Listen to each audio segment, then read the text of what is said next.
Assalamualaikum warahmatullahi wabarakatuh. Saya Meira. Saya akan melanjutkan membaca buku Segala-galanya Ambyar karya Mark Manson bab ke-7. Bagi kalian yang belum mendengarkan bab sebelumnya, saya persilakan untuk mendengarkan bab sebelumnya terlebih dahulu supaya lebih mengerti mengenai buku ini. Apakah para psikolog ini menjalankan penelitian terhadap bentuk baru siksaan psikologis? Apakah ini merupakan eksperimen yang menguak batas-batas kebosanan manusia? Tidak, sesungguhnya cakupan penelitian ini hanya terbatas pada perbuatan-perbuatan tanpa makna. Ini merupakan penelitian yang memiliki implikasi yang mengguncangkan karena lebih berbobot ketimbang semua penelitian akademis yang tercatat. Penelitian ini menerangkan banyak hal yang sedang terjadi di dunia ini. Para psikolog tengah meneliti sesuatu yang mereka sebut perubahan konsep yang disebabkan kelaziman. Prevalent-induced concept change. Namun, karena istilah tersebut sungguh ribet, untuk keperluan buku ini, saya akan menyebut penemuan mereka sebagai efek titik biru, blue dot effect. Begini aturan mainnya. Sebagian besar titik tersebut berwarna biru, sebagian berwarna ungu. Beberapa di antaranya berwarna campuran antara biru dan ungu. Para peneliti menemukan bahwa ketika mereka menampilkan banyak titik biru, setiap orang sangat akurat dalam menentukan mana titik yang berwarna biru dan mana yang bukan. Namun, segera setelah para peneliti mulai membatasi jumlah titik biru dan menampilkan lebih banyak titik campuran keunguan, para subjek mulai keliru melihat titik ungu sebagai biru. Tampaknya, mata mereka membelokkan warna-warna dan terus mencari titik-titik yang berwarna biru. Tidak peduli berapa banyak titik biru yang sebenarnya ditampilkan di situ. Oke, masalah besar bukan? Orang-orang memang sering salah lihat. Dan selain itu, ketika Anda menatap titik-titik selama berjam-jam, Anda mungkin mulai juling dan melihat hal yang bukan-bukan. Tapi, titik-titik biru itu bukanlah perkara yang sesungguhnya. Titik-titik tersebut hanyalah cara untuk mengukur betapa manusia membengkokkan persepsi untuk membuatnya pas dengan harapan mereka. Setiap kali para peneliti itu mendapat data yang cukup untuk membuat asisten lab mereka mengalami koma, mereka melanjutkan dengan persepsi-persepsi yang lebih penting. Misalnya, selanjutnya para peneliti memperlihatkan kepada subjek wajah-wajah yang mengancam, ramah, atau netral. Mulanya mereka menampilkan wajah-wajah yang mengancam. Namun, seiring berjalannya eksperimen, sama halnya dengan titik biru, wajah-wajah mengancam itu berangsur-angsur dikurangi dan efek yang sama pun terjadi. Semakin berkurangnya penampilan wajah-wajah menyeramkan, semakin subjek tersebut salah mengenali wajah-wajah yang ramah dan netral dan mengelompokkannya sebagai wajah menyeramkan. Sebagaimana pikiran manusia tampaknya terlanjur memiliki dugaan akan jumlah titik biru yang diharapkan mereka lihat, pikiran manusia tampaknya juga terlanjur memiliki dugaan akan jumlah wajah-wajah yang mengancam yang diharapkan mereka lihat. Kemudian, para peneliti itu melangkah lebih jauh lagi karena bodoh amat, kenapa tidak? Memang itu adalah sebuah penemuan yang penting, bahwa mereka melihat suatu ancaman padahal nyatanya tidak ada. Tapi bagaimana dengan penilaian moral? Bagaimana dengan keyakinan bahwa ada lebih banyak kejahatan di dunia ini ketimbang fakta yang sesungguhnya? Kali ini, para peneliti menyuruh para subjek membaca surat-surat proposal kerja. Beberapa lamaran tersebut tidak etis, bahkan ada yang jelas-jelas membual. Beberapa proposal baik-baik saja dan tidak berbahaya. Sisanya adalah proposal yang ada di tengah-tengahnya. Sekali lagi, para peneliti itu mulai dengan menampilkan campuran dari proposal-proposal yang etis dan tidak etis, dan subjek-subjek itu disuruh untuk memeriksa mana proposal yang tidak etis. Kemudian, lambat laun para peneliti tersebut menampilkan lebih sedikit proposal yang tidak etis. Tidak lama, efek titik biru pun datang. Orang-orang mulai menilai proposal yang etis sebagai proposal yang tidak etis, ketimbang mencermati beberapa proposal yang seharusnya masuk ke dalam pagar wilayah etis. Pikiran orang-orang itu justru memindah pagar tersebut untuk mempertahankan persepsi mereka bahwa terdapat sekian banyak proposal dan lamaran yang tidak etis. Pada dasarnya, tanpa pernah mereka sadari, mereka telah membuat batasan sendiri tentang apa yang disebut tidak etis.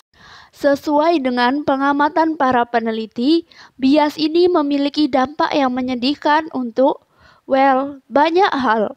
Komite pemerintah yang didesain untuk mengawasi regulasi-regulasi ketika diberi data akan langkahnya pelanggaran-pelanggaran, barangkali mulai melihat pelanggaran ketika tidak ditemukan satupun. Satgas yang dirancang untuk mengecek praktek-praktek penyelewengan di dalam sebuah organisasi akan ketika kehilangan orang-orang jahat yang patut dituduh atas perbuatan salah, mulai membayangkan keberadaan orang-orang jahat, padahal nyatanya tidak ada satupun.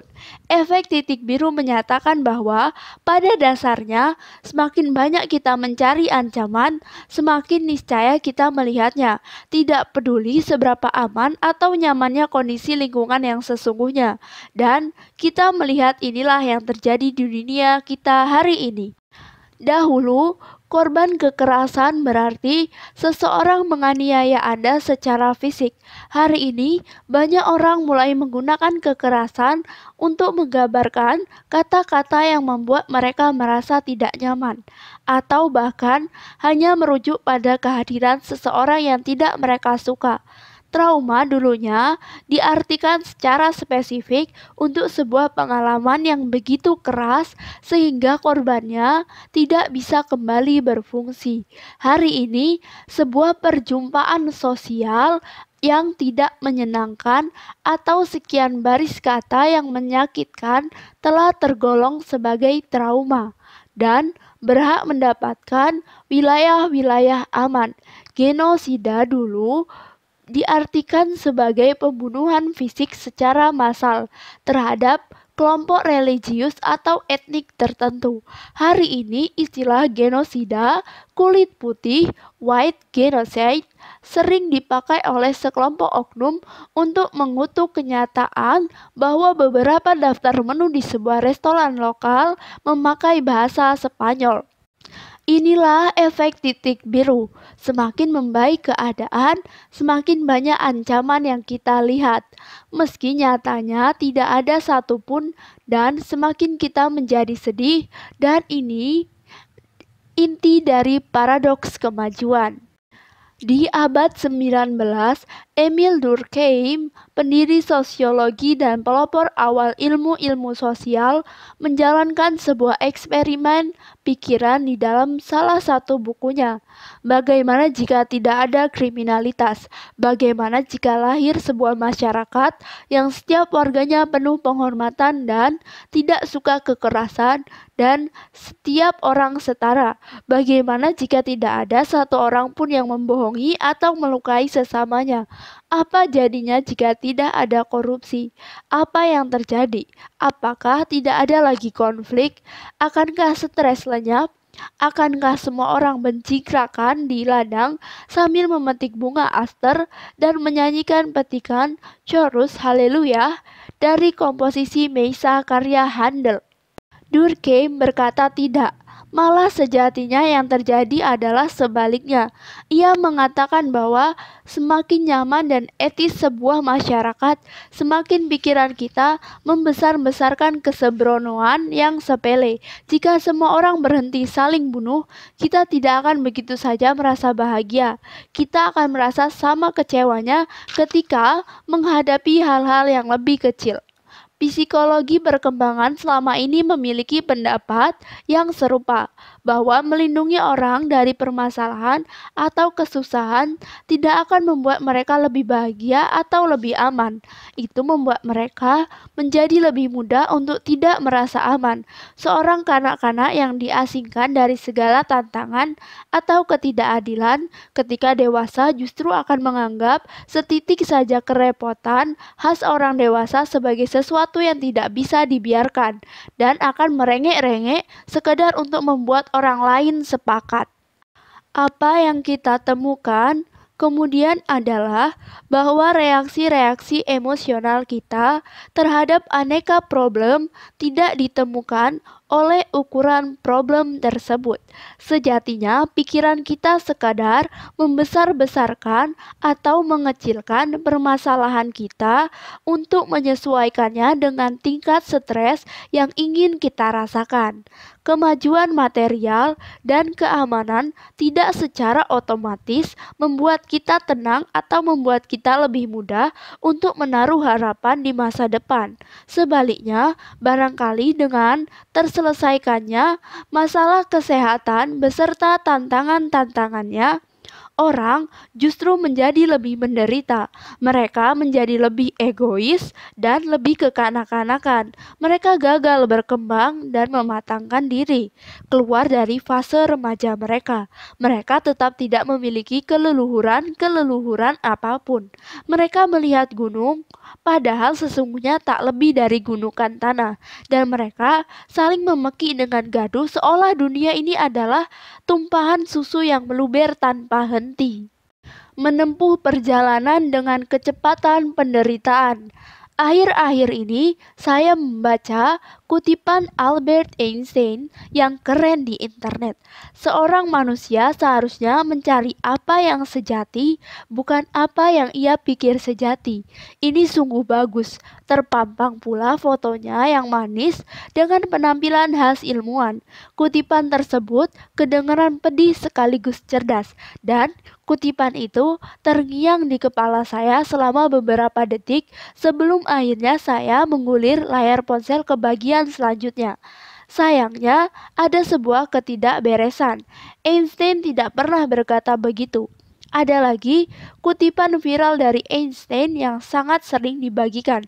Setiap orang itu jenius, tapi jika Anda menilai seekor ikan dari kemampuannya memanjat pohon, sepanjang hidupnya ikan itu akan meyakini dirinya bodoh. Itu juga bukan perkataan Einstein. Atau bagaimana dengan yang ini?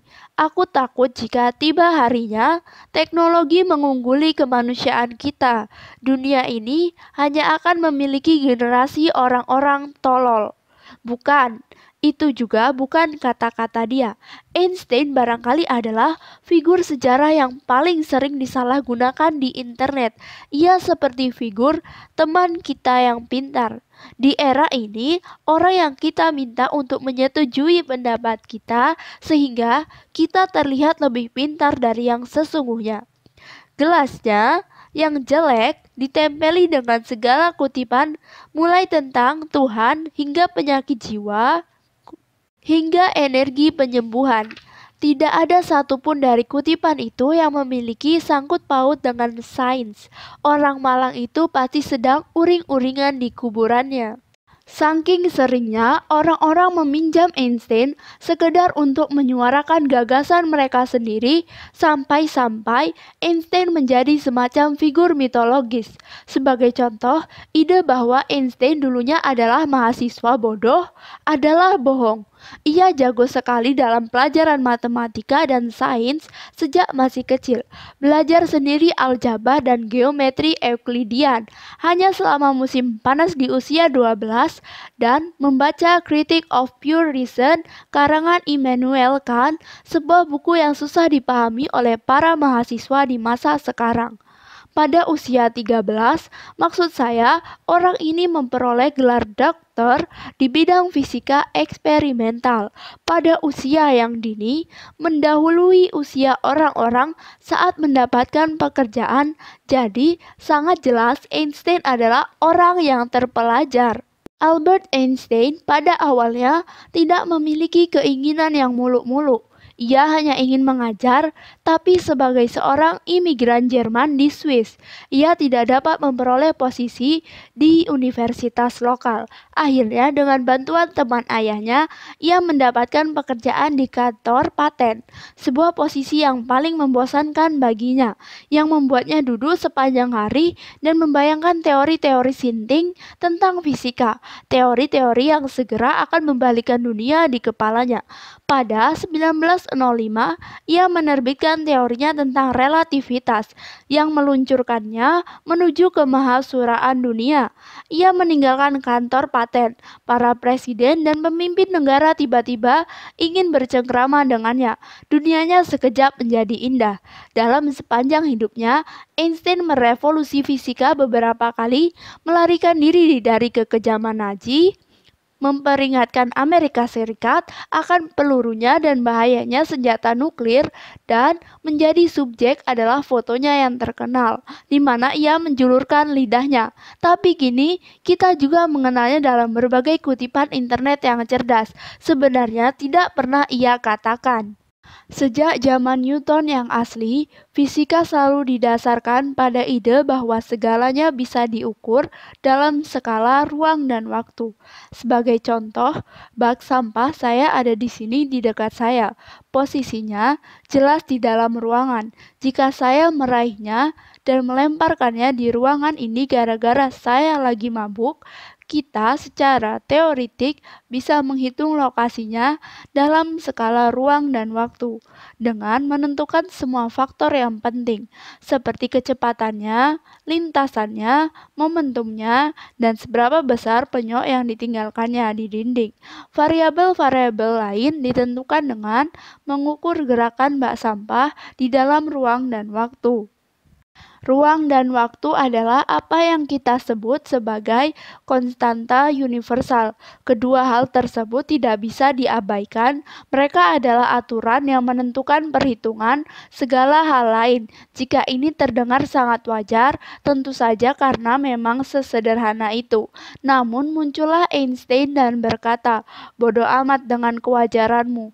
Kamu tidak tahu apapun, Jon Snow," dan mengubah dunia. Itu karena Einstein membuktikan bahwa ruang dan waktu bukan konstanta universal. Malahan, terbukti bahwa persepsi kita akan ruang dan waktu dapat berubah tergantung konteks pengamatan kita. Sebagai contoh, apa yang saya alami dalam rentan 10 detik bagi Anda bisa saja 5 detik, dan apa yang saya tempuh dalam rentang 1 kilometer bisa saja secara teoretik bagi Anda hanya beberapa puluh sentimeter. Untuk seorang yang pernah mengonsumsi LSD, simpulan ini sangat mungkin diterima akal sehat, tapi untuk ahli-ahli fisika dunia di zaman itu, pernyataan itu terdengar murni sinting. Einstein memperlihatkan ruang dan waktu yang berubah tergantung pada pengamat, sehingga keduanya bersifat relatif. Kecepatan cahayalah yang merupakan konstanta universal, suatu yang dipakai untuk mengukur segala hal lain. Kita semua bergerak sepanjang waktu, dan semakin kita mendekati kecepatan cahaya, semakin melambat gerakan waktu, dan ruang pun semakin mengerut. Sebagai contoh, taruhlah Anda memiliki saudara kembar identik. Sebagai saudara kembar, tentu saja kalian memiliki usia yang sama. Anda berdua sepakat untuk menempuh perjalanan kecil antar galaksi, dan masing-masing dari Anda masuk ke dalam pesawat yang terpisah. Pesawat Anda berjalan dengan kecepatan 50 km per detik. Tapi pesawat kembaran Anda melesat dengan mendekati kecepatan cahaya sebesar 299.000 km per detik. Anda sama-sama sepakat untuk berkeliling di ruang angkasa sebentar saja dan mencari-cari barang-barang lucu, dan kemudian kembali lagi setelah 20 tahun di bumi berlalu. Ketika Anda sampai di rumah, terjadi sesuatu yang mengagetkan. Anda bertambah tua 20 tahun, sementara saudara kembar Anda tampak tidak bertambah tua sehari pun. Saudara kembar Anda kehilangan 20 tahun di bumi, padahal di dalam pesawatnya ia hanya mengalami sekitar 1 tahun. Ya, what the fuck? adalah juga yang terlontar dari mulut saya. Seperti yang pernah dikatakan oleh Einstein, "Hei, ini sama sekali tidak masuk akal." Sayangnya, itu memang masuk akal dan Einstein tidak pernah bilang begitu. Contoh dari Einstein ini penting karena menunjukkan betapa anggapan kita tentang apa yang konstan dan stabil di alam raya ini bisa keliru. Dan segala anggapan kita yang keliru tersebut dapat mendatangkan akibat yang sangat besar pada cara kita menjalani dunia ini. Kita menganggap ruang dan waktu sebagai konstanta universal karena kedua hal tersebut menerangkan cara kita melihat dunia ini. Namun ternyata keduanya bukanlah konstanta universal. Keduanya merupakan variabel untuk konstanta lain yang sulit dideteksi dan tidak tampak. Dan itu mengubah segalanya. Saya terus-terusan mengulangi penjelasan tentang relativitas yang membuat pusing ini karena saya percaya hal yang sama terjadi pula di dalam psikologi kita sendiri. Apa yang kita percayai sebagai konstanta universal yaitu pengalaman kita ternyata terbukti sama sekali bukan konstanta. Dan malahan banyak sekali hal yang kita anggap benar dan nyata ternyata bersifat relatif tergantung persepsi kita sendiri.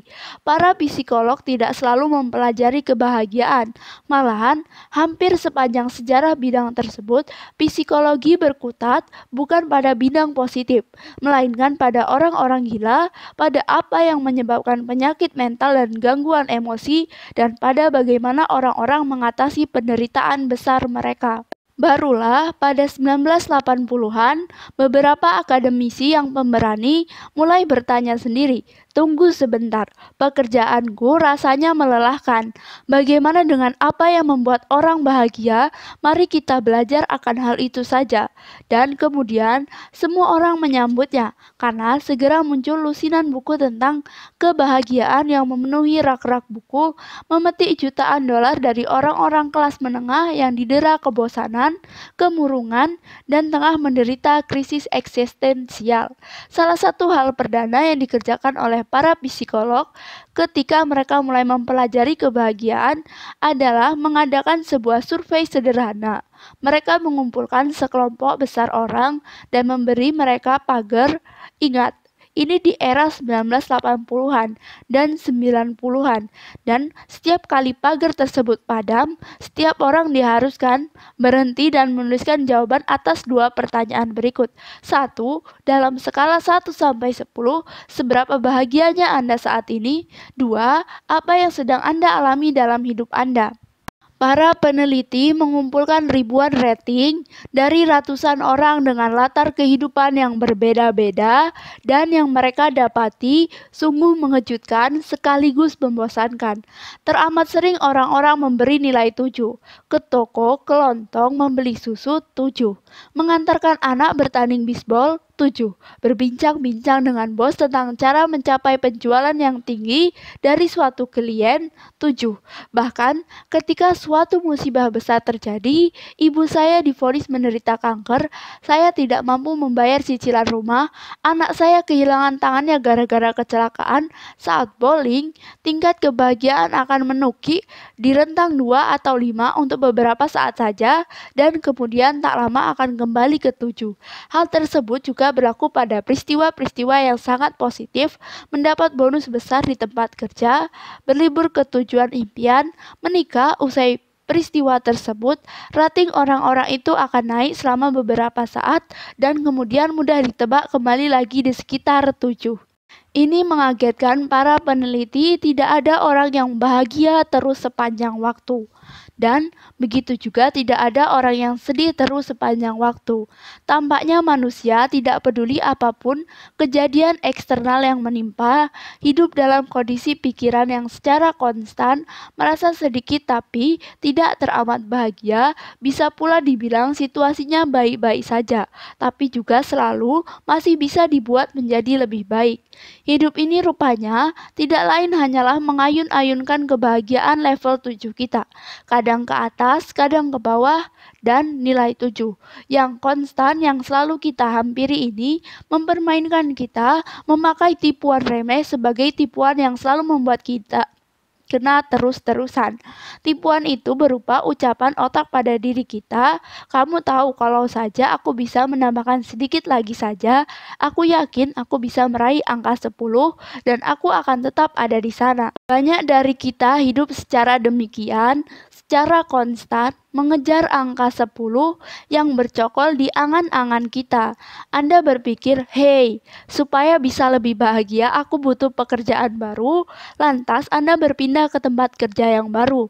Dan kemudian beberapa bulan sesudahnya, Anda merasa bisa lebih bahagia seandainya Anda memiliki rumah baru. Maka Anda membeli rumah baru. Dan kemudian selang beberapa bulan sepertinya menyenangkan kalau pergi liburan ke pantai. Lalu Anda pun pergi ke pantai untuk berlibur. Dan di tengah liburan Anda di pantai tiba-tiba terbesit, tahukah yang sekarang ini benar-benar aku inginkan segelas pina colada, bisakah seseorang membawakan aku segelas pina colada sekarang? Anda stres karena terus-terusan terpikir pina colada, sambil mempercayai bahwa hanya segelas pina colada akan mengantar Anda pada nilai 10. Tapi ternyata sekarang telah gelas kedua pina colada, dan kemudian ketiga, dan selanjutnya. Well, Anda tahu bagaimana akhir cerita ini. Anda terbangun dengan kepala pusing dan perut mual, dan tak terasa sekarang sudah pukul 3 pagi. Persis seperti yang dinasihatkan oleh Einstein, buat apa minum koktail dengan campuran berbasis gula? Kalau Anda sungguh ingin cepat tinggi, boleh saya anjurkan Anda untuk minum seltzer, atau jika Anda orang tajir, mungkin lebih nendang sebotol sampanye yang baik. Setiap dari kita secara tidak langsung mengira bahwa kita merupakan konstanta universal untuk pengalaman kita sendiri, bahwa kita tidak bisa berubah, dan pengalaman kita datang dan pergi seperti musim. Beberapa hari tampak cerah dan segar, hari yang lain berawan dan kacau. Langit berubah, tapi kita tetap sama. Namun ini tidak benar faktanya, ini bodoh. Penderitaan adalah konstanta kehidupan yang universal, dan persepsi dan harapan manusia membegokkan dirinya untuk menyesuaikannya dengan jumlah penderitaan yang telah digariskan. Dengan kata lain, tidak peduli seberapa cerah langit yang Anda punyai, pikiran kita akan selalu membayangkan cukup awan supaya sedikit merasa kecewa. Penderitaan yang selalu konstan berimbas pada apa yang kita sebut sebagai treadmill hedonis, yang menyuruh Anda untuk selalu berlari dan berlari dan berlari mengejar angka 10 di angan-angan Anda. Namun biar begitu, Anda selalu terhenti di angka 7. Penderitaan selalu ada di sana, yang berubah hanyalah persepsi Anda tentang penderitaan. Dan segera setelah kehidupan Anda membaik, harapan Anda berganti dan Anda kembali merasa sedikit tidak puas. Tetapi penderitaan juga bekerja dalam haluan yang berbeda. Saya ingat ketika saya menoreh tato yang besar di tubuh saya, derita di menit-menit pertama terasa sangat menyiksa. Saya tidak bisa percaya bahwa saya harus menunggu selama 8 jam hanya untuk ini. Tapi setelah 3 jam, lambat laun saya mulai tenang saat si seniman tato bekerja. Padahal tidak ada yang berubah. Jarumnya sama, lengannya sama, seniman yang sama, tapi persepsi saya telah berubah. Penderitaan menjadi normal dan saya kembali ke angka 7. Ini adalah permutasi lain dari efek titik biru. Ini adalah masyarakat sempurna yang dimaksudkan oleh Durkheim. Ini juga merupakan remik dari relativitas Einstein, berbekal konsep orang yang tidak pernah mengalami kekerasan fisik yang begitu hebat mampu mendefinisikan ulang beberapa kalimat yang mengerikan di sebuah buku sebagai kekerasan dengan membesar-besarkan ketakutannya. Orang bisa mengklaim budayanya sedang dijajah dan dibuat ambiar akibat adanya film-film tentang orang-orang gay. Efek titik biru ada di mana-mana, mempengaruhi semua persepsi dan penilaian kita. Semuanya menyesuaikan dan bersalin rupa seturut ketidakpuasan yang menghadapi kita. Dan itulah letak perkara mengejar kebahagiaan. Mengejar kebahagiaan merupakan nilai dunia modern. Anda pikir Zeus peduli dengan kebahagiaan orang-orang?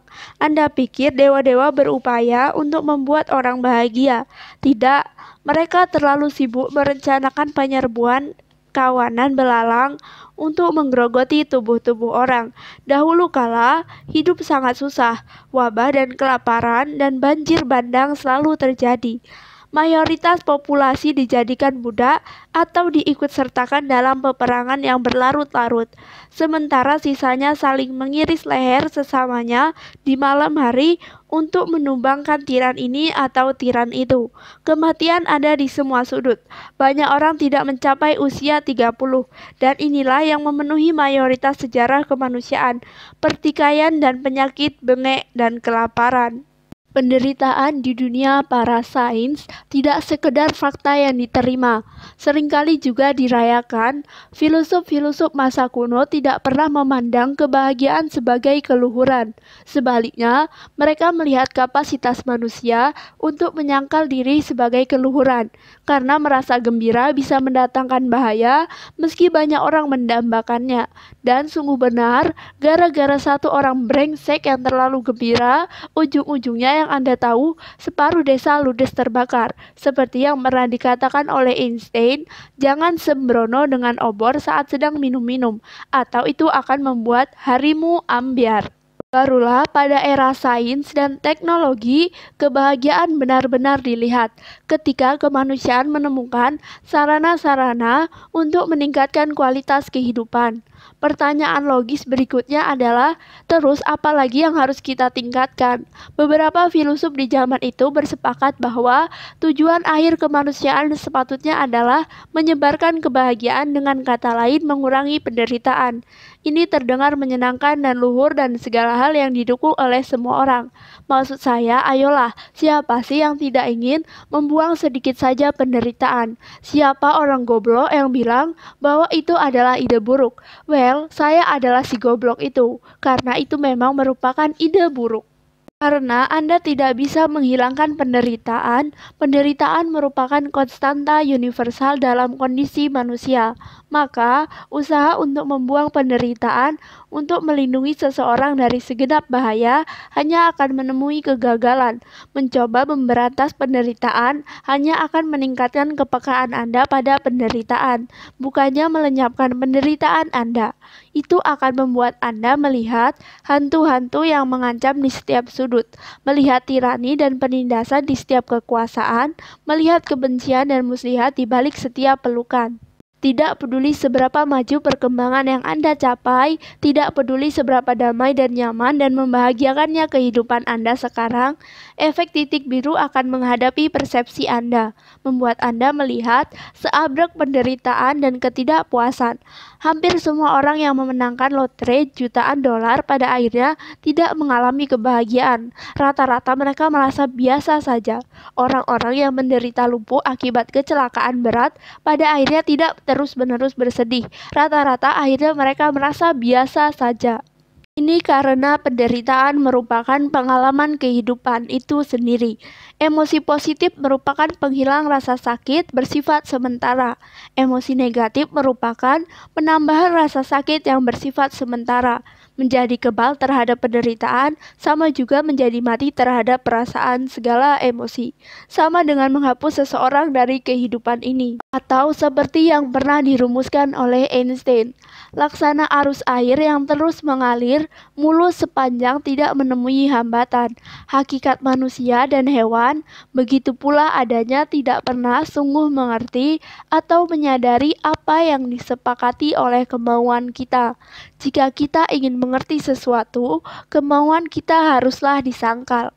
Kita harus mengalami suatu kejadian yang mengguncang. Di sisi lain, segala yang bertentangan, yang mengecewakan, dan yang melawan kemauan kita, atau dengan kata lain, yang tidak menyenangkan dan menyakitkan, memukau kita secara cepat, secara langsung, dan begitu gamblang. Sebagaimana kita tidak menyadari kesehatan seluruh tubuh kita Tapi hanya setitik area yang dibungkus oleh sepatu, kita pun tidak berpikir untuk keseluruhan tidak tanduk yang membawa keberhasilan, tapi untuk beberapa hal remeh yang tidak penting atau perkara-perkara yang kembali menyusahkan kita. Oke, itu bukanlah kata-kata Einstein. Itu adalah kata-kata Schopenhauer yang juga seorang Jerman dan juga memiliki rambut yang kelihatan lucu. Tapi poinnya adalah bukan saja kita tidak mungkin melarikan diri dari pengalaman penderitaan, tapi penderitaan merupakan pengalaman itu sendiri. Inilah mengapa harapan pada akhirnya bersifat menghancurkan dirinya sendiri, sekaligus mengekalkan dirinya sendiri.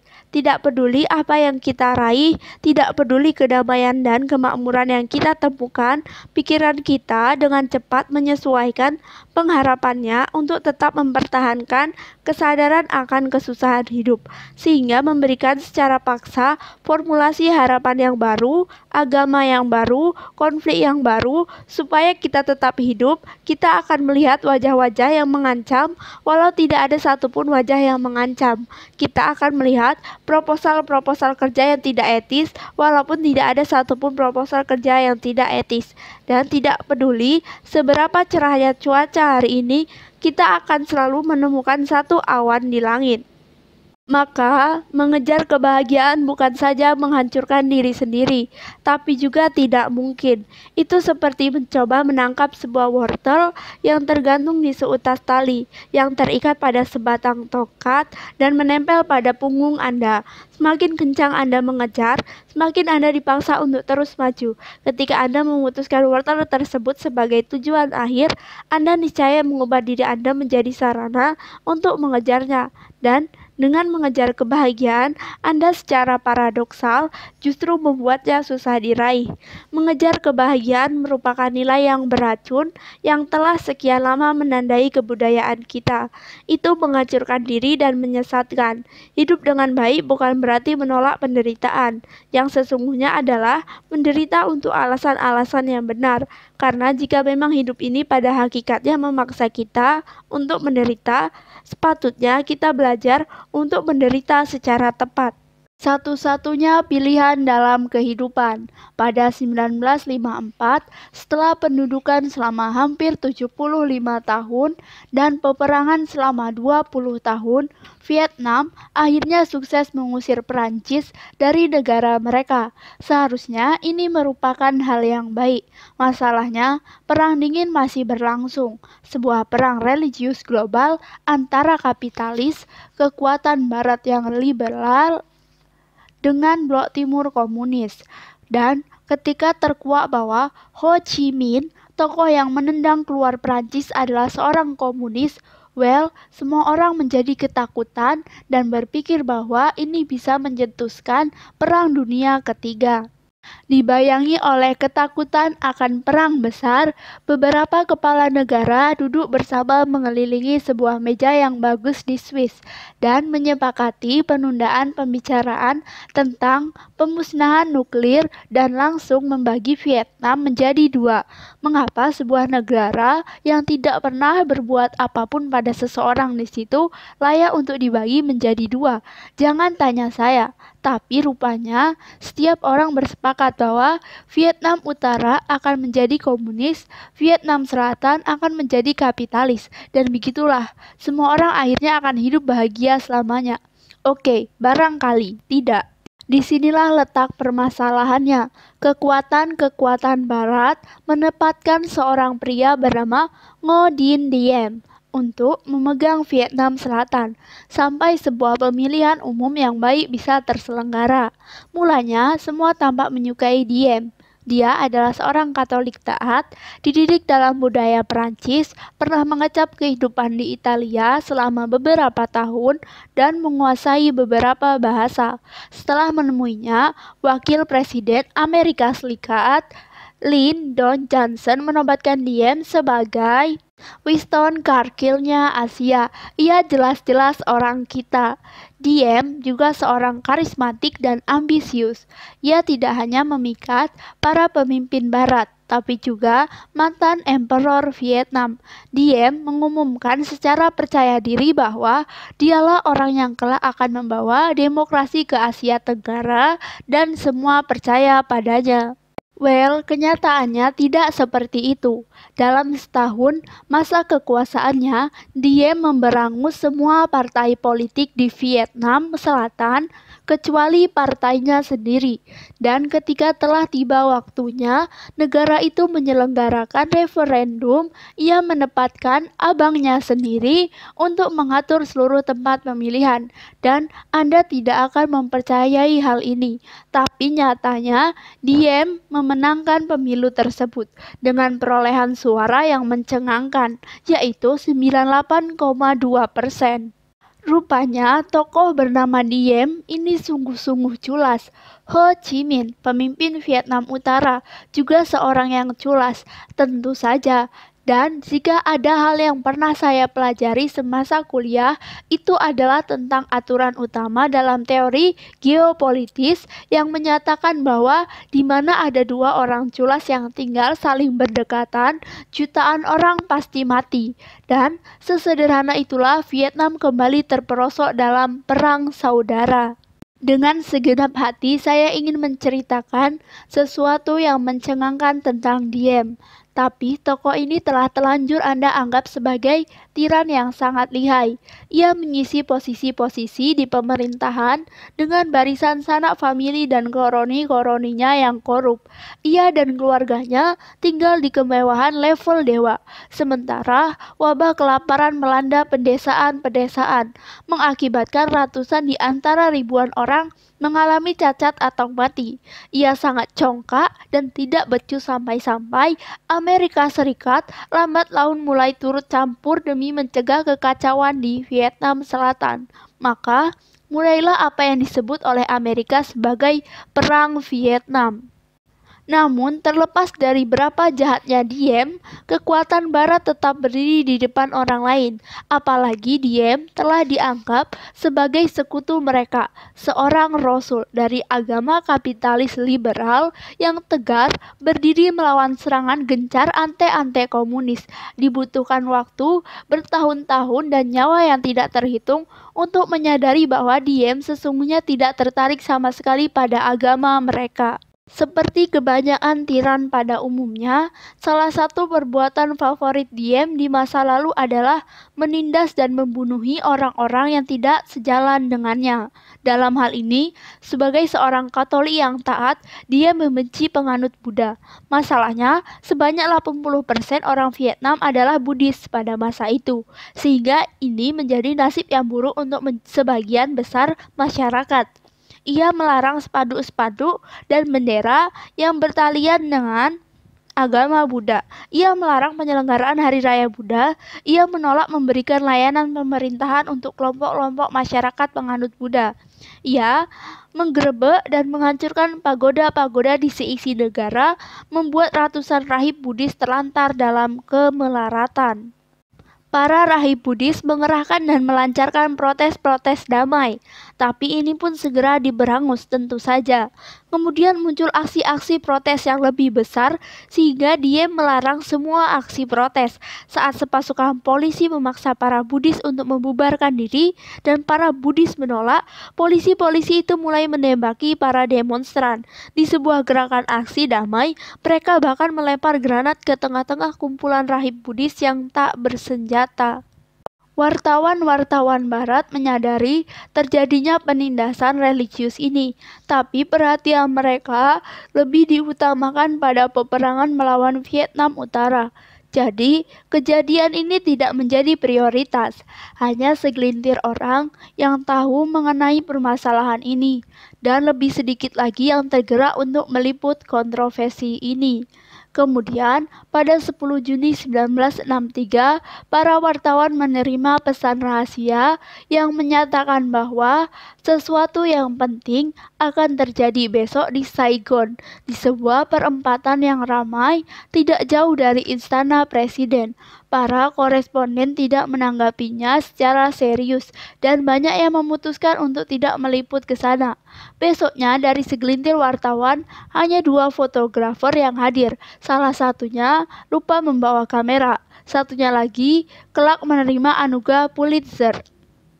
Hari itu, sebuah mobil kecil berwarna pinus yang dipasangi spanduk penuntutan kebebasan beragama memimpin sebuah prosesi yang diikuti sekian ratus rahib dan biarawati.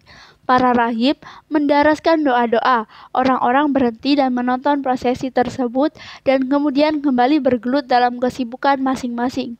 Jalanan tersebut hiruk-pikuk karena hari itu adalah hari yang sibuk. Dan pada hari itu, aksi protes para Buddhis bukan hal yang baru. Prosesi tersebut akhirnya sampai di perempatan di depan kedutaan Kamboja dan berhenti, menutup jalan raya. Sekelompok rahib beranjak membentuk setengah lingkaran mengelilingi mobil berwarna pinus tersebut, menatap dan menunggu dan hening. 3 orang rahib keluar dari mobil tersebut. 1 orang menempatkan bantal di permukaan jalan tepat di pusat perempatan. Rahib kedua, seorang kakek bernama Thich Quang Duc, berjalan menuju bantal tersebut, duduk dalam posisi lotus, menutup matanya dan mulai bermeditasi. Rahib ketiga keluar dari mobil dan membuka bagasi lalu mengeluarkan jerigen yang berukuran 19 liter yang berisi bensin dan menjinjingnya ke tempat Quang Duc sedang duduk. Lantas ia menyiramkan bensin tersebut di atas kepala rahib itu sampai sekujur tubuhnya basah. Orang-orang menutupi mulut mereka, beberapa menutupi wajah mereka, seiring mata yang mulai basah. Sebuah keheningan yang menggoyak hati merebak di perempatan kota yang ramai itu. Para pejalan kaki menghentikan langkahnya. Polisi lupa akan tugasnya. Tercium aroma kekalutan. Sesuatu yang penting akan terjadi. Semua menanti-nanti.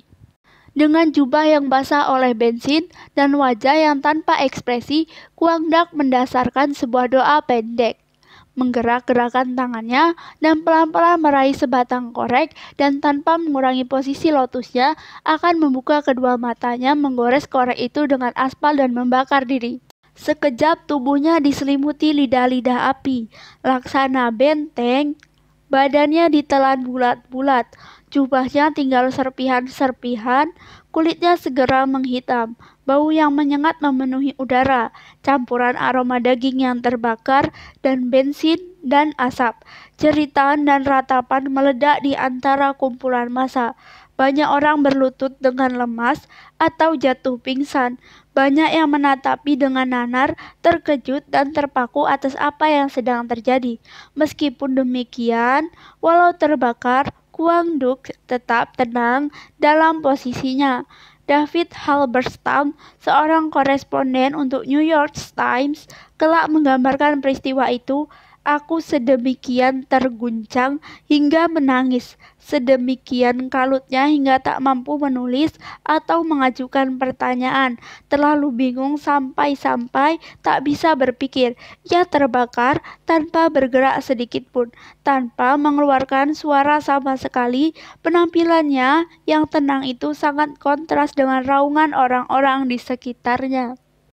Berita tentang aksi pengorbanan Quang Duc menyebar dengan cepat dan membuat miliaran orang di seluruh dunia marah. Malam itu Diem menyampaikan amanat melalui radio kepada seisi negeri dengan suara bergetar yang kedengaran seperti terpukul oleh insiden itu. Ia berjanji membuka lagi perundingan dengan kepemimpinan Buddhis di negara tersebut dan mewujudkan resolusi damai. Tapi sudah terlambat. Diem tidak akan pernah sama lagi. Mustahil untuk mengatakan secara pasti apa yang telah berubah saat ini. Jalanan kini menjadi lebih greget dengan api dari sebatang korek dan tombol kamera yang dipencet. Cengkraman Diem yang tak kasat mata pada negara tersebut telah melemah, dan semua orang bisa merasakannya, tak terkecuali Diem. Tidak lama, ribuan orang tumpah ke jalanan untuk melakukan revolusi terbuka melawan pemerintahnya. Komandan-komandan militernya mulai membelot, penasihatnya membangkang. Pada akhirnya, bahkan Amerika Serikat tidak lagi mendukungnya. Presiden Kennedy segera menyatakan dukungannya pada rencana jenderal tinggi bekas anak buah Diem untuk menggulingkannya. Simbol seorang rahib terbakar telah menjebolkan tanggul, dan banjir pun terjadi. Beberapa bulan kemudian, Diem dan keluarganya dibunuh. Foto-foto kematian Quang Duc menjadi viral sebelum istilah menjadi viral dikenal luas seperti sekarang ini. Citra tersebut menjadi semacam tes Rorschach versi manusia, di mana setiap orang melihat nilai-nilai dan perjuangan mereka sendiri tercermin dari gambar itu. Komunis di Rusia dan Cina menerbitkan foto tersebut untuk mengerahkan pendukung-pendukung mereka untuk melawan imperialis dan kapitalis Barat. Kartu-kartu pos dijual di seluruh Eropa untuk menggalang dukungan untuk menghentikan kekejaman yang dilakukan di Timur. Para demonstran anti-perang di Amerika Serikat mencetak foto tersebut untuk memprotes keterlibatan Amerika di dalam perang tersebut. Kubu konservatif memakai foto tersebut sebagai bukti bahwa interferensi Amerika Serikat justru dibutuhkan. Bahkan Presiden Kennedy harus mengakui bahwa tidak ada foto jurnalistik lain di sepanjang sejarah yang mampu menghasilkan emosi yang sedemikian besar di seluruh dunia seperti foto ini. Foto pengorbanan diri Quang Duc memicu sesuatu primitif dan universal di dalam manusia. Pengaruhnya melampaui politik dan agama. Foto tersebut memasuki komponen yang sangat fundamental di dalam pengalaman hidup manusia. Kemampuan untuk menanggung penderitaan yang luar biasa beratnya. Saya bahkan tidak dapat duduk dengan tegap saat makan malam setelah lebih dari beberapa menit. Sementara orang ini terbakar hidup-hidup dan ia tidak bergerak sedikit pun.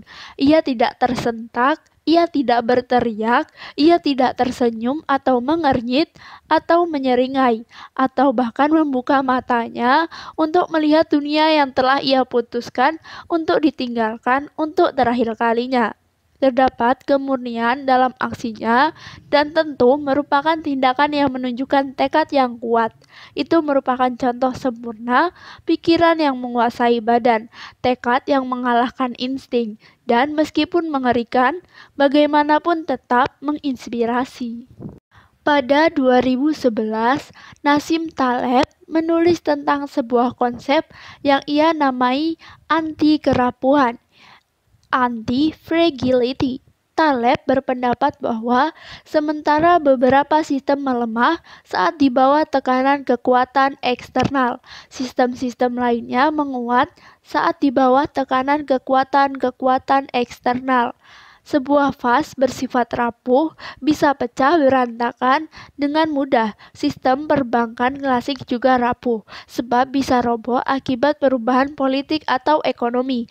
Barangkali hubungan Anda dengan mertua Anda juga rapuh, sebab apapun yang Anda katakan akan membuat jambulnya menyala-nyala oleh api, drama, dan caci maki. Sistem yang rapuh itu seperti bunga-bunga mungil yang cantik atau perasaan remaja, harus dijaga setiap saat. Lantas, Anda memiliki sistem-sistem yang kokoh. Sistem yang kokoh dapat melawan perubahan dengan baik kala sebuah vas rapuh dan pecah ketika bersin Anda mengenainya. Sebuah drum minyak, nah itu benar-benar kokoh. Anda dapat melempar-lempar benda itu selama berminggu-minggu dan tidak ada perubahan apapun yang berarti. Masih drum minyak yang sama. Sebagai bagian dari masyarakat, kita menghabiskan hampir seluruh waktu dan uang untuk mengambil sistem-sistem yang rapuh dan berupaya untuk membuatnya kokoh. Anda menyewa pengacara yang andal untuk menjadikan bisnis Anda lebih kokoh. Pemerintah meloloskan regulasi-regulasi untuk membuat sistem keuangan semakin kokoh.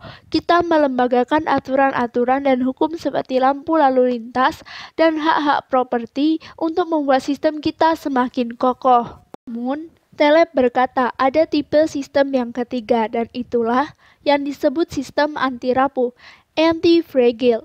Kalau sebuah sistem yang rapuh mudah pecah dan sistem yang kokoh menolak perubahan, sistem anti-rapuh mengambil keuntungan dari tekanan-tekanan eksternal dan penindas. Perusahaan-perusahaan rintisan startup merupakan bisnis anti-rapuh. Mereka mencari cara-cara untuk gagal dengan cepat dan mengambil keuntungan dari kegagalan tersebut. Pengedar narkoba juga anti-rapuh. Semakin buruk keadaan, para pencandu justru semakin ngebet untuk memperoleh barang tersebut. Sebuah hubungan cinta yang sehat juga anti rapuh. Kemalangan dan penderitaan membuat hubungan justru menjadi lebih kuat, bukan lemah. Para veteran sering berbicara tentang bagaimana kekacauan perang justru membangun dan menguatkan ikatan yang mengubah hidup di antara para serdadu, bukannya meruntuhkan ikatan tersebut. Tubuh manusia bisa menjalankan sistem manapun, tergantung pada cara Anda menggunakannya. Jika Anda mau beranjak dari tempat duduk dan mencari-cari penderitaan, tubuh menjadi anti rapuh. Artinya tubuh akan menjadi semakin kuat seiring bertambahnya tekanan dan siksaan yang Anda terima. Penderitaan yang dialami tubuh Anda lewat aneka latihan dan kerja fisik membentuk otot dan kerapatan tulang Anda, menyempurnakan peredaran darah dan memberi Anda bokong yang seksi. Namun jika Anda menolak stres dan penderitaan, yaitu jika Anda duduk terus di atas sofa setiap hari sambil menonton Netflix, otot-otot Anda akan mengalami atrofi, tulang-tulang Anda akan menjadi rapuh dan Anda akan terdegenerasi menjadi lemah. Pikiran manusia beroperasi menggunakan prinsip yang serupa, bisa menjadi rapuh atau anti rapuh, tergantung cara Anda memakainya. Ketika ditimpa kekacauan dan permasalahan, pikiran kita disetel untuk menerimanya dan terbuka, menghasilkan prinsip-prinsip dan membangun model-model mental, memprediksi peristiwa di masa depan dan mengevaluasi masa lalu. Inilah yang disebut sebagai belajar, dan ini menyempurnakan kita. Proses tersebut membantu kita mendapatkan faedah dari kegagalan dan ketidakberesan. Namun ketika kita menolak penderitaan, kita mengelak dari stres dan kekacauan dan tragedi dan ketidakberesan, kita menjadi rapuh. Toleransi kita untuk menerima rintangan hari demi hari menjadi semakin surut dan akibatnya hidup kita pun harus menyusut, supaya kita hanya terlibat dalam sedikit perkara di dunia yang bisa kita tangani. Karena penderitaan merupakan konstanta universal, tidak peduli seberapa mujur atau apesnya hidup Anda, penderitaan akan selalu ada dan pada akhirnya segalanya terasa bisa ditangani. Pertanyaannya, kemudian satu-satunya pertanyaan adalah, maukah Anda terlibat? Akankah Anda bergelut dengan penderitaan atau menghindari penderitaan Anda? Akankah Anda memilih kerapuhan atau anti kerapuhan? Semua yang Anda lakukan menjadi apapun Anda, segala yang Anda sayangi adalah sebuah refleksi dari pilihan ini. Hubungan Anda, kesehatan Anda, hasil kerja Anda, stabilitas emosi Anda, integritas Anda, keterlibatan Anda dengan komunitas Anda, keluasan pengalaman Anda, kedalaman kecerdasan Anda, kesadaran, keberanian, dan kemampuan Anda untuk menghormati dan mempercayai dan memaafkan dan menghargai dan mendengarkan dan belajar dan memiliki belas kasih. Jika semua ini rapuh dalam hidup Anda, itu karena Anda memilih menghindari penderitaan. Anda memilih nilai kekanak-kanaan yang selalu mengejar kenikmatan, hasrat, dan pemuasan diri. Toleransi kita sebagai sebuah budaya terhadap penderitaan telah menipis dalam waktu yang cepat.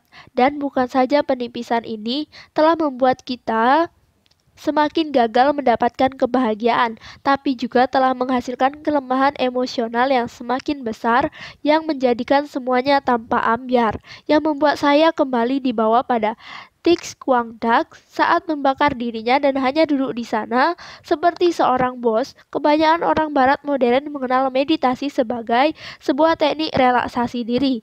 Anda mengenakan celana ketat yoga dan duduk di sebuah ruangan yang nyaman dan empuk selama 10 menit dan menutup mata sambil mendengarkan suara yang menenangkan dari ponsel Anda, meyakinkan bahwa Anda baik-baik saja, semua baik-baik saja, segalanya akan baik-baik saja, cukup ikuti kata hati Anda, bla bla bla.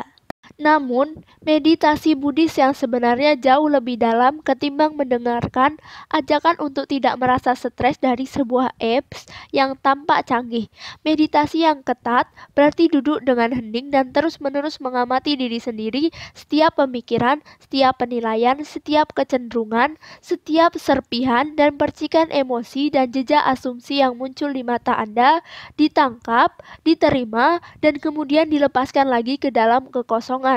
Dan yang terburuk dari semuanya, tidak ada kata selesai. Orang-orang selalu mengeluh karena tidak cakap bermeditasi.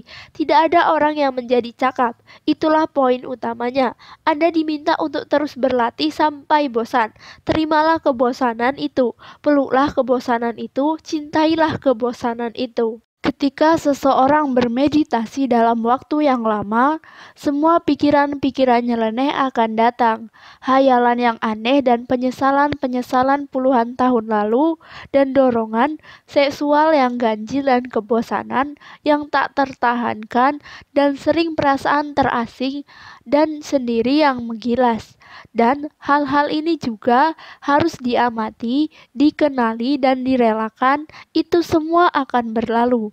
Meditasi pada intinya merupakan sebuah latihan untuk anti kerapuhan, melatih pikiran Anda untuk mengamati dan mengalami pasang surut penderitaan yang tiada akhir dan aliran penderitaan, dan untuk tidak membiarkan diri terhisap oleh pusarannya. Ini alasan mengapa semua orang tidak cakap dalam aktivitas yang tampaknya sederhana. Lagi pula, Anda hanya duduk di atas bantal dan memejamkan mata. Seberapa berat sih?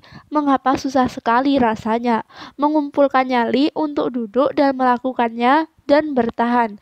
Seharusnya memang mudah, namun begitu semua orang tampaknya kesulitan mendorong diri sendiri untuk melakukannya. Banyak orang menolak meditasi seperti halnya anak-anak menolak mengerjakan pekerjaan rumah.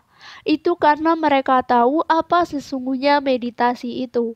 Menghadapi penderitaan Anda, mengamati isi pemikiran dan batin Anda, baik yang menakutkan maupun yang membanggakan. Saya biasanya melakukan meditasi selama 1 jam, dan yang paling berat adalah ketika saya menjalani retret hening selama 2 hari. Setelahnya, pikiran saya benar-benar berteriak pada saya untuk meminta keluar dan bermain-main. Kontemplasi yang panjang itu merupakan pengalaman yang aneh, campuran dari kebosanan yang menyiksa dengan simpul-simpul penyadaran yang mengerikan, bahwa yang selama ini Anda pikir Anda memegang kendali atas pikiran Anda sesungguhnya hanyalah ilusi yang berguna. Masukkan sekelebat emosi dan memori yang tidak menyenangkan, barangkali 1 atau 2 trauma masa kecil, dan gambaran pahit itu terputar dengan tanpa kedok. Sekarang, bayangkan Anda melakukan itu sepanjang hari, setiap hari selama 60 tahun. Bayangkan fokus yang kokoh dan tekad yang kuat dari dalam diri Anda. Bayangkan ambang batas rasa sakit Anda. Bayangkan anti kerapuhan Anda yang luar biasa tentang Ting Guak Dak. Bukanlah tentang pilihannya untuk membakar diri di dalam aksi protes politis, walau ini pun luar biasa. Yang luar biasa adalah sikapnya saat melakukan aksi itu. Diam, tenang, damai. Sang Buddha berkata bahwa penderitaan itu seperti tertusuk oleh 2 anak panah. Anak panah pertama adalah penderitaan fisik, besi yang menusuk kulit, kekuatan yang menabrak badan. Anak panah kedua adalah penderitaan mental, arti dan perasaan yang kita lekatkan pada peristiwa penusukan, cerita yang kita buat di dalam pikiran kita tentang apakah kita pantas atau tidak menerima kejadian ini. Dalam banyak kasus, penderitaan mental kita jauh lebih menyiksa daripada penderitaan fisik. Dalam banyak kasus, itu berlangsung lebih lama. Melalui latihan meditasi, Sang Buddha berkata bahwa jika kita bisa melatih diri kita untuk hanya ditusuk oleh anak panah pertama, kita sejatinya bisa merelakan diri sedemikian rupa sehingga tidak bisa dikalahkan oleh segala penderitaan mental atau emosional. Bahwasanya dengan latihan konsentrasi yang cukup, dengan cukup anti kerapuhan, sensasi yang berasal dari cacian atau sebuah objek yang menembus kulit Anda, atau berliter-liter bensin yang menjelma menjadi api di sekujur tubuh, hanya akan mematikan perasaan yang berlangsung sekejap, seperti seekor lalat yang mendengung di dekat wajah Anda. Bahwasanya, meski penderitaan akan selalu ada, merasa menderita merupakan sebuah pilihan. Bahwasanya, selalu ada perbedaan antara apa yang kita alami dengan bagaimana kita menafsirkan pengalaman kita. Bahwasanya, selalu ada kesenjangan antara apa yang dirasakan oleh otak perasa dan apa yang dipikirkan oleh otak pemikir. Dan di dalam kesenjangan tersebut, Anda dapat menemukan kekuatan untuk menanggung segalanya.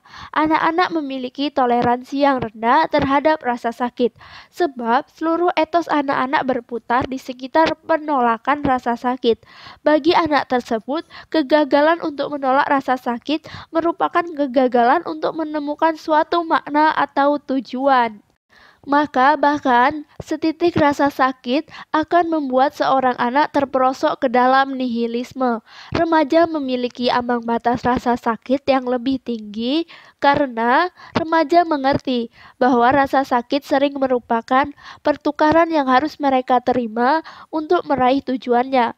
Ide bahwa menerima rasa sakit itu perlu supaya mendapatkan keuntungan sesudahnya, membuat remaja bersedia memasukkan kesengsaraan dan kemalangan di dalam visi harapannya. Aku bersedia menderita selama di sekolah supaya aku mendapat pekerjaan yang bagus. Aku bersedia berurusan dengan tanteku yang bawel supaya aku bisa menikmati liburan bersama-sama keluargaku. Aku bersedia bangun di pagi buta untuk berolahraga karena itu semua akan membuatku punya penampilan yang seksi. Permasalahan muncul ketika si remaja merasa imbal baliknya tidak menguntungkan, ketika penderitaan melampaui harapannya dan imbalannya tidak cukup menggembirakan dirinya. Ini akan mengakibatkan remaja tersebut seperti halnya anak-anak terperosok ke dalam krisis harapan. Ia mengorbankan terlalu banyak dan hanya memperoleh balasan yang kecil. Apa untungnya? Itu akan mendorong si remaja ke dalam jurang gelap nihilisme dan menemui kebenaran yang menggelisahkan. Orang dewasa memiliki ambang batas rasa sakit yang luar biasa tinggi, karena orang dewasa memahami bahwa kehidupan, supaya memiliki makna, mensyaratkan penderitaan, bahwa tidak ada yang bisa atau sebaiknya tidak perlu dikendalikan atau ditawar-tawar, bahwa Anda tinggal mengerjakan sebaik mungkin apa yang sepatutnya dikerjakan, tidak peduli apapun konsekuensinya. Perkembangan psikologis merupakan pelarian diri dari nihilisme, sebuah proses membangun hierarki nilai secara terus-menerus dan makin abstrak dan rumit, supaya bisa mencerna apapun yang disodorkan oleh kehidupan. Nilai yang kanak-kanak itu rapuh. Sesaat setelah es krim hilang, terbitlah krisis eksistensial diikuti oleh jeritan yang keras. Nilai-nilai remaja lebih kuat karena nilai-nilai itu mengakui pentingnya penderitaan, tapi masih rentan ambyar ketika mendapati peristiwa yang tidak terduga dan atau tragis. Nilai-nilai remaja langsung ambyar ketika ada di tengah kejadian yang ekstrim atau menahun. Nilai dewasa adalah anti kerapuhan. Nilai-nilai tersebut mengambil keuntungan dari hal-hal yang tak terduga. Semakin menyedihkan hubungan yang dijalani, kejujuran menjadi semakin penting. Semakin mengerikan dunia ini, keberanian menjadi semakin penting untuk dimunculkan. Semakin membingungkan kehidupan ini, bersikap rendah hati menjadi semakin berharga. Hal-hal tersebut merupakan keluluhuran-keluluhuran dari makhluk pasca harapan. nilai-nilai yang menandai kedewasaan sejati. Keluluhuran tersebut merupakan bintang kejora dari pikiran dan hati kita. Tidak peduli ada turbulensi atau kekacauan di bumi, keluluhuran-keluluhuran tersebut berdiri kokoh, tidak tergoyahkan, selalu bersinar, selalu membimbing kita melewati kegelapan. Penderitaan adalah nilai. Banyak ilmuwan dan penggila teknologi percaya bahwa kelak kita akan mengembangkan kemampuan untuk menyembuhkan kematian. Genetika kita akan diubah dan disempurnakan. Kita akan mengembangkan nanobot yang memonitor dan melenyapkan segala yang dapat mengancam kita secara medis. Bioteknologi akan memampukan kita untuk mengganti dan memulihkan tubuh kita seperti sedia kala, sehingga manusia bisa hidup abadi. Terdengar seperti fiksi ilmiah, tapi ada yang bahkan mempercayai bahwa sebentar lagi kita bisa mewujudkannya. Gagasan untuk menghilangkan kemungkinan kematian, untuk menolak kerentanan biologis kita, untuk menghapus seluruh penderitaan, sekilas memang menggembirakan, tapi menurut saya itu juga bisa berarti merancang sebuah bencana kejiwaan. Bagi saya, jika Anda menghilangkan kematian, Anda menghilangkan semua kelangkaan dari dunia ini. Dan jika Anda menghilangkan kelangkaan, Anda menghilangkan kemampuan untuk menentukan nilai. Segalanya akan tampak sama baiknya atau sama buruknya, sama-sama berharga atau tidak berharga di hadapan perhatian dan waktu yang Anda punyai. Karena, Anda akan memiliki perhatian dan waktu yang tidak ada batasnya. Anda dapat menghabiskan ratusan tahun untuk menonton acara TV yang sama dan itu oke-oke saja. Anda bisa merelakan hubungan Anda memburuk dan gagal karena buat apa lagi? Orang-orang itu akan tetap terus ada di sana selamanya. Jadi, mengapa harus dipikir selalu serius? Anda bisa memenuhi semua kemanjaan, semua hiburan dengan sebuah kalimat sederhana. Ini tidak akan membuat saya mati kan? Dan Anda akan terus melakukannya. Kematian itu diperlukan secara psikologis, karena kematian menciptakan perjuangan dalam kehidupan. Ada sesuatu yang harus dikorbankan, Anda tidak akan tahu seberapa berharganya sesuatu sampai Anda nyaris kehilangan. Anda tidak akan tahu apakah Anda bersedia berjuang habis-habisan, apakah Anda bersedia menyerah atau berkorban. Penderitaan merupakan mata uang nilai-nilai kita. Tanpa rasa sakit akibat kehilangan, potensi hilang, mustahil menentukan nilai dari segala hal. Penderitaan ada di jantung seluruh emosi. Emosi-emosi negatif disebabkan oleh pengalaman akan penderitaan. Emosi-emosi positif disebabkan oleh keberhasilan menghadapi penderitaan. Ketika kita menghindar dari penderitaan dan membuat diri kita lebih rentan, hasilnya reaksi-reaksi emosional kita akan menjadi sangat tidak profesional. Dengan nilai pentingnya suatu peristiwa, kita akan membalikan meja ketika burger yang kita pesan lebih banyak berisi daun-daun atau selada. Kita akan jadi sok penting setelah melihat video sampah di YouTube yang menyatakan betapa bijaknya kita. Kehidupan akan menjadi sebuah roller coaster yang tak terlukiskan, mengangkut hati ke atas dan ke bawah, seirama dengan arah guliran tangan kita di atas layar sentuh. Semakin anti rapuh diri kita, semakin tenang reaksi emosi kita. Semakin kita memiliki kendali atas diri kita, dan semakin nilai-nilai kita berjalan berdasarkan prinsip. Maka, anti kerapuhan memiliki arti yang sama dengan perkembangan dan kedewasaan. Kehidupan merupakan arus penderitaan yang tidak pernah berakhir dan berkembang. Tidak sama dengan mencari cara untuk menghambat aliran tersebut, tetapi lebih-lebih terjun ke dalamnya dan sukses berenang di kedalamannya. Maka, mengejar kebahagiaan merupakan penolakan terhadap perkembangan, sebuah penolakan terhadap kematangan, sebuah penolakan terhadap keleluhuran, pengerjaan terhadap kebahagiaan, justru memperlakukan diri dan pikiran kita sebagai sarana untuk memenuhi tujuan yang sifatnya cuma hura-hura. Kita mengorbankan kesadaran diri kita demi merasa gembira. Kita melepaskan martabat kita demi memperoleh kenyamanan. Para filosof kuno telah mengetahui hal ini. Plato dan Aristoteles dan para Stoik berkata bahwa hidup bukanlah tentang kebahagiaan, tapi tentang karakter, menumbuhkan kemampuan untuk menanggung penderitaan dan berkorban secara tepat, sebab seperti itulah kehidupan yang mereka alami di masa itu, sebuah pengorbanan yang panjang dan berlarut-larut. Keluluhuran-keluluhuran kuno berupa keberanian, kejujuran, dan kerendahan hati merupakan bentuk-bentuk lain dari praktik anti kerapuhan. Keluluhuran-keluluhuran itu merupakan prinsip yang didapatkan dari kekacauan dan kemalangan. Barulah sampai pada masa pencerahan era ilmu pengetahuan dan teknologi, dan janji-janji akan pertumbuhan ekonomi yang tidak berbatas. Para pemikir dan filosof mencetuskan gagasan yang diringkas oleh Thomas Jefferson sebagai pengerjaan kebahagiaan, karena para pemikir pencerahan melihat ilmu pengetahuan dan kemakmuran telah menghilangkan kemiskinan, kelaparan, dan penyakit dari masyarakat. Mereka salah menangkap perbaikan atas penderitaan menjadi penghilangan penderitaan. Banyak intelektual masyarakat dan cendekiawan di masa kini masih saja membuat kesalahan ini.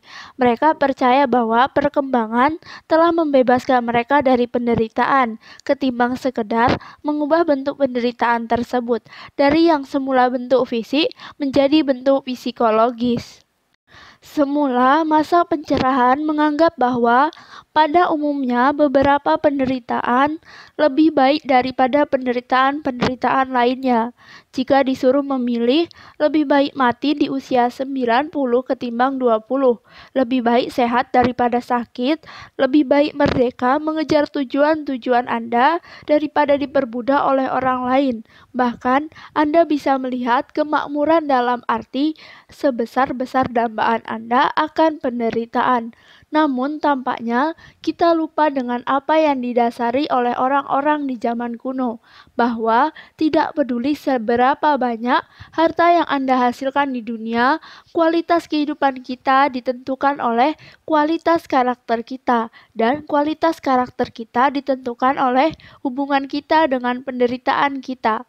Pengerjaan kebahagiaan melempar kita secara pasrah ke dalam nihilisme dan keliaran. Ia membawa kita pada sikap kekanak-kanakan, sebuah hasrat tanpa tepi dan tak bisa ditawar, untuk terus-terusan meminta lebih, sebuah lubang yang tidak pernah bisa ditimbun, sebuah dahaga yang tidak pernah bisa dipuaskan. Itu adalah akar dari korupsi dan kecanduan, dari kehinaan dan pembusukan. Sementara kita mengejar penderitaan, kita mampu memilih penderitaan seperti apa yang ingin kita masukkan ke dalam hidup kita.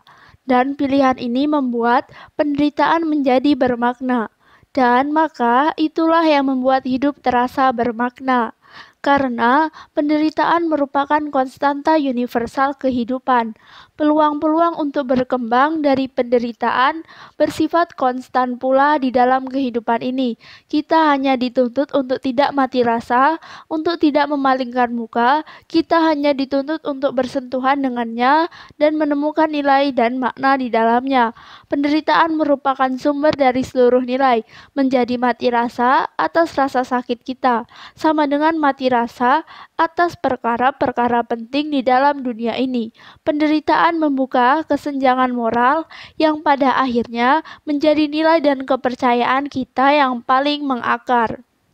Ketika kita menyangkal kemampuan kita untuk merasa sakit demi suatu tujuan, kita menyangkal kemampuan kita untuk merasakan setiap tujuan di dalam hidup ini.